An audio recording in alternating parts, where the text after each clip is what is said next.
আসসালামু আলাইকুম। আমার চ্যানেলে আপনাদের সকলকে স্বাগত।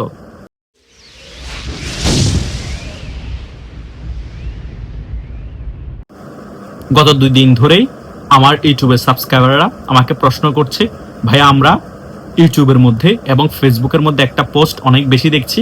অনেকেই বলার চেষ্টা করছে হাসনাত আব্দুল্লাহকে ব্রিটিশ পুলিশ গ্রেপ্তার করেছে, হাসনাত আব্দুল্লাহ আর বাংলাদেশে ফিরতে পারবে না। হুট করে এমন কি হলো যে হাসনাত আব্দুল্লাহকে ব্রিটিশ পুলিশ গ্রেপ্তার করেছে এবং কেন হাসনাত আব্দুল্লাহ বাংলাদেশে ফিরতে পারবে না? এই বিষয়গুলো নিয়ে আপনি একটি ক্লিয়ারলি আলোচনা করুন। এবং আমরা এও দেখতে পেয়েছি আমেরিকার কূটনীতিকরা হঠাৎ করে বাংলাদেশের বর্তমান পররাষ্ট্রমন্ত্রী খলিল সাহেবকে ধমকাচ্ছে। কেন ধমকাচ্ছে এই বিষয়টা এবং হাসনাত আব্দুল্লাহর বিষয়গুলো আপনি আমাদেরকে একটি ভিডিওর মাধ্যমে আলোচনা করে ক্লিয়ার করবেন। আজকে এই বিষয়গুলো নিয়ে একটি ক্লিয়ারলি আলোচনা করব। আশা করছি আপনারা শেষ পর্যন্ত ভিডিওটি দেখবেন, সকল বিষয় একেবারে ক্লিয়ার হয়ে যাবেন। প্রথমত, আমরা আরো 1 সপ্তাহ আগে দেখতে পেয়েছি হাসনাত আব্দুল্লাহকে ডিম থেরাপি দিয়েছে যুক্তরাজ্য ছাত্রলীগ, এবং এর পরের দিনও দেখতে পেয়েছি হাসনাত আব্দুল্লাহকে উত্তম মধ্যম দিয়েছে যুক্তরাজ্য আওয়ামী লীগ। তার একদিন পরে নাকি হাসনাত আব্দুল্লাহ ছাত্রলীগের এক কর্মী নাম জুবায়ের তাকে একা পেয়েছিল।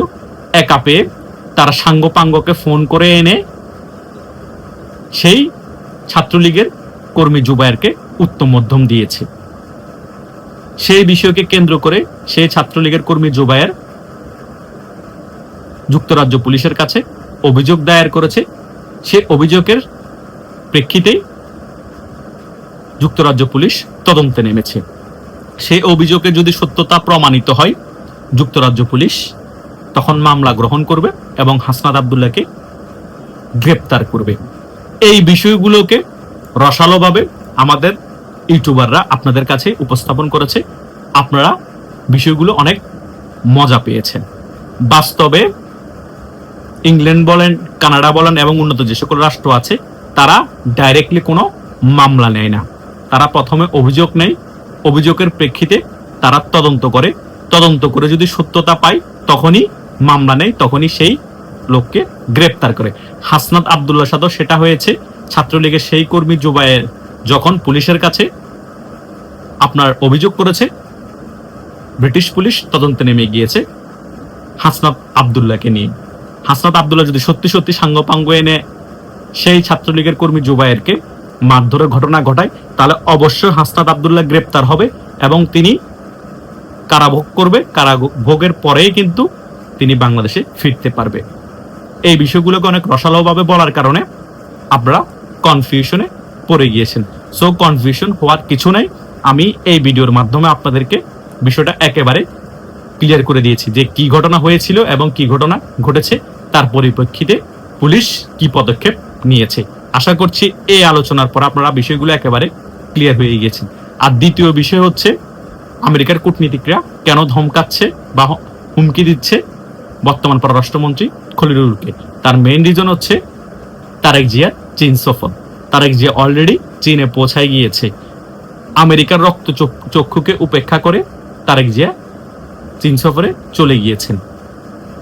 বর্তমান পররাষ্ট্রমন্ত্রী খলিলুর থাকার পরও এবং খলিলুরকে এই বিষয়ে অনেক আগে থেকে আমেরিকা চাপ প্রয়োগ করার পরও কেন তারেক জিয়াকে খলিলুর সাহেব কনভিন্স করতে পারেন নাই, সেই সকল বিষয়ের কারণে খলিলুরকে আমেরিকার কূটনীতিকরা ধমকাচ্ছে এবং হুমকি দিচ্ছে।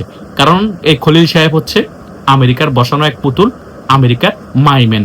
আমেরিকার মাইম্যান হওয়া সত্ত্বেও আমেরিকার স্বার্থ কেন দেখতে পারলো না এবং তারেক জিয়াকে চীন সফর কেন আটকাতে পারলো না, সে সকল বিষয়ের কারণে খলিলুরকে আমেরিকা চাপে রেখেছে।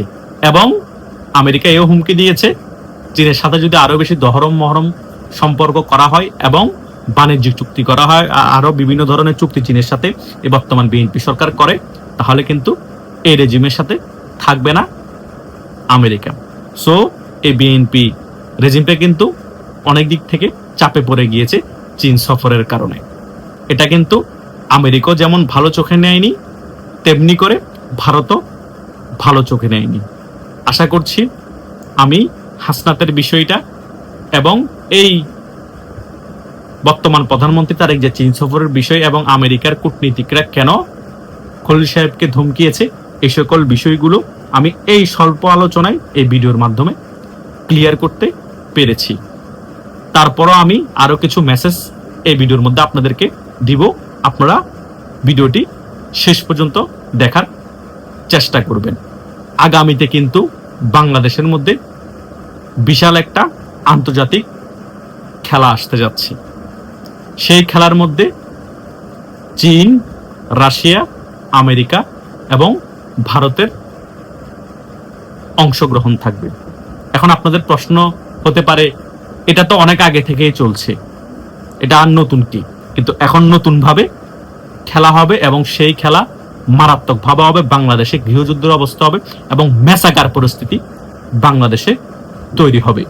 কারণ চীন এখন কিন্তু তারেক জিয়ার সাথে সম্পর্ক ভালো করার চেষ্টা করবে এবং এককভাবে বাংলাদেশে আধিপত্য বিস্তার করার চেষ্টা করবে।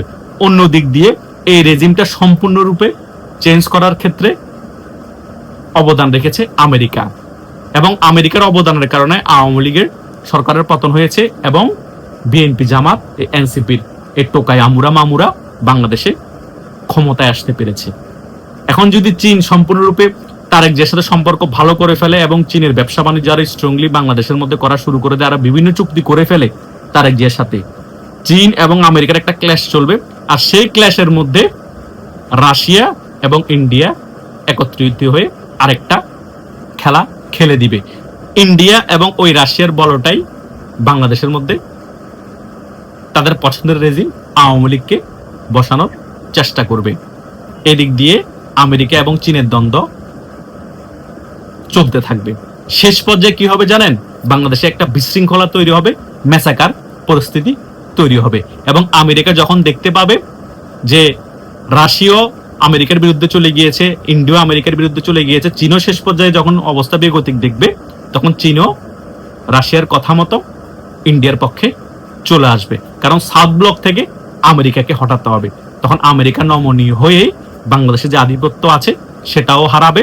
তখন ভারত বাংলাদেশের মধ্যে যেটা চাইবে সেটাই ঘটবে। চীন হালকা পাতলা প্রভাব থাকলেই হবে, চীন রাশিয়ার কথা মতো বাংলাদেশ থেকে প্রভাবটা উঠিয়ে নিবে। তখন সম্পূর্ণরূপে প্রভাব বিস্তার হবে রাশিয়া এবং ভারতের বাংলাদেশের মধ্যে, আগে যেমন ছিল। খুব ইজিলি ভাবে তখন এই বিএনপি রেজিমকে পতন ঘটায় ফেলবে এবং আওয়ামী লীগকে আবার বাংলাদেশের ক্ষমতায় বসিয়ে দিবে রাশিয়া এবং ভারত মিলে। আর আমেরিকা অপরাগ থাকবে, বাধ্য হয়ে ব্যাপারগুলো মেনে নিতে হবে এবং ভারতকে মনোসমর্থন দিতে হবে। সবচেয়ে বড় ভুল করেছে তারেক জিয়া তার প্রথম সফর চীনে করাতে। কারণ চীন সবসময় ব্যবসায়িক দিকগুলো ফলো করে। চীন রেজিম চেঞ্জ করার ক্ষেত্রে কোনো বড় ভূমিকা পালন করতে পারে না কোনো দেশের জন্য। তাই বিএনপি সরকার যখন বিপদে পড়বে, চীন টাকা পয়সা দিয়ে হেল্প করা ছাড়া আর কোনো কিছু করতে পারবে না।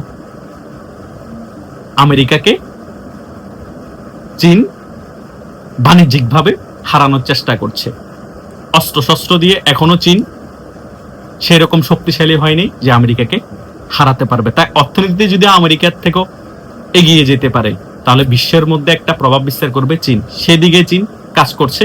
সেই কারণে বাংলাদেশের মধ্যে অর্থনৈতিক একটা সম্পর্ক করার চেষ্টা করছে। এই বিষয়ে আমেরিকা মেনে নিবে না। চীন আর আমেরিকার একটা ক্ল্যাশ চলবে বাংলাদেশের মধ্যে এবং বর্তমান সরকারের সাথে। সেই বিষয়টাকে রাশিয়া এবং ভারত পুঁজি করে সম্পূর্ণ বাংলাদেশের মধ্যে নিয়ন্ত্রণ আবার প্রতিষ্ঠা করে ফেলবে। সে কারণে আমি বলছি, বাংলাদেশের মধ্যে খুব শীঘ্রই আন্তর্জাতিক খেলা চলবে এবং বাংলাদেশে একটা মেসাকার পরিস্থিতি হবে।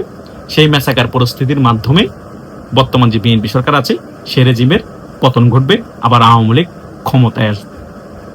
আশা করছি আমি এই ভিডিওর মধ্যে যে সকল গুরুত্বপূর্ণ পয়েন্টগুলো নিয়ে আলোচনা করেছি, যদি বুঝতে কষ্ট হয়, এখনো যদি কনফিউশন থাকে, যারা প্রথম থেকে শেষ পর্যন্ত ভিডিওটি দেখেছেন তারা এই ভিডিওর কমেন্ট বক্সে কমেন্ট করতে পারেন, বা যাদের সাথে আমার হোয়াটসঅ্যাপ এবং মেসেঞ্জারে যোগাযোগ আছে তারা সেখানে আমার সাথে যোগাযোগ করেও যে কোনো প্রশ্ন করতে পারেন। আমি সেখানেও আপনাদের সাথে ক্লিয়ারলি আলোচনা করার চেষ্টা করব। ধন্যবাদ সকলকে।